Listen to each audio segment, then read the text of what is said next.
Si Sir ano? Mekaniko din yan. Ayos sir yung pagbusisi mo. Bilib ako sa'yo. Actually, mekaniko din ako at saka pintor. Okay. So, nandyan po ano. Shoutout guys sa inyong kaibigan na si Mr. Pad. Kasama nyo sa assist buying. At kung meron kayong bibilhin na second hand, tawagan niya lamang po ako. At kasama nga pala natin si Sir Marlon. Kayo po? Mandy. Mag-ano eh? Ang kaibigan kami sa amin. Magkaibigan. So, sinamahan po natin sila dito guys, no? Bumili sila ng Honda Mobilio ang napili nilang unit. So, dito po tayo sa Valenzuela, Bulacan. At so far, chinek naman po natin. Sir, chinek natin sa sasakyan nito. Sir, nakita nyo naman sa engine, okay na, wala siyang overheating. Chinek natin yung wiring. Inalan natin lahat. Halos wala namang ginalaw sa wiring. Hindi naman nagalaw o masabi natin na overhaul na siya kasi wala siyang nakitang indication na ginalaw yung makina niya. Transmission ni road test natin, okay naman. At kasi siya, di ba, natakbo mo rin, so okay naman po ang pick up, preno, pintura, accessories. Hindi rin platted at hindi rin banggan sa sasakyan nito. So nire-recommenda ko sa sasakyan nito, sir, ano, okay to, bayaran mo.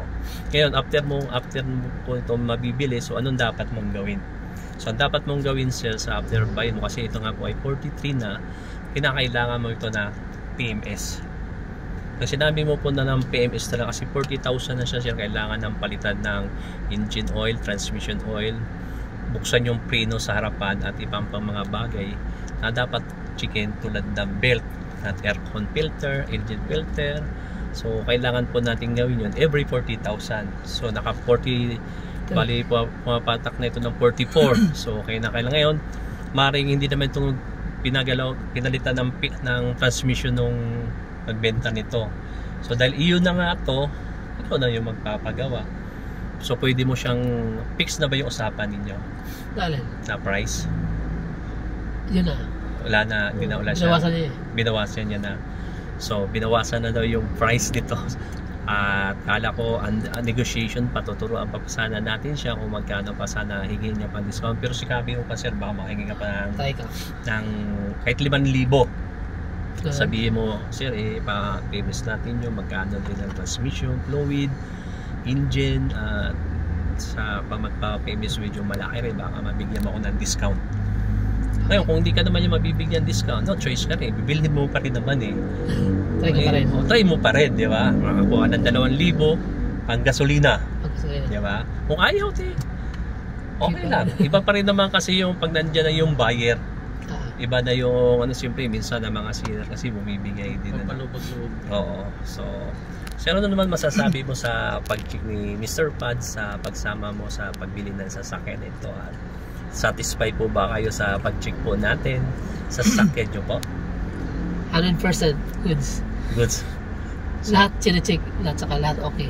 Lahat, walang makakaligtas na mga ano. Lahat talagang i-check. Good dot. Good. Ayos yung pagbusisi mo, sir. Si Sir ano? Mekaniko din yan. Ayos sir yung pagbusisi mo. Bilib ako sa'yo. Actually, mekaniko din ako at saka pintor. Okay. So, nandyan po, no? Di natin nakalain na mekaniko rin pala kasi ang pintor. Pero dahil nga po nakita niya tayo kung paano tayo nag-check. So, sir, salamat, sir. So guys, maraming shoutout. Baka mayroon kang isa shoutout. Oh, shoutout sa mga taga-Katarman. Northern Samar. Northern Samar. Shoutout daw sa taga-Sabar. At sa mga Bisaya na kababayan namin dyan, shoutout sa inyo lahat. Andiyan na kayo bukas. Dala-dala na nila to. Ako from Davao.